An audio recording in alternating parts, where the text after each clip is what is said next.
या शर्टवरती matching jeans भेटेल का? अच्छा, कुठून घेतला शर्ट? बाजूच्या दुकानातून घेतला. कितीला घेतला? 600ला घेतला.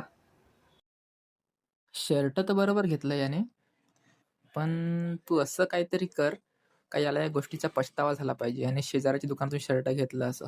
मालक तुम्ही फक्त आता बघा मी याचा कसा गेम वाजवतो. किती? 600? फसवलं तुम्हाला बाजूच्या दुकानवाल्याने. काय? आमच्याकडे हा शर्ट फक्त 199 रुपयाला भेटतो. 199 रुपयाला सेम शर्ट? तुम्हाला खोटं वाटत असेल ना? हा बघा. अरे खरंच सेम टू सेम आहे. उगाच गेलो बाजूच्या दुकानात. डायरेक्ट इकडे द्यायला पाहिजे होता. अं, एक काम करा, असे अजून 5 शर्ट पॅक करून द्या. मी ऑनलाईन मार्केट बघा आले का?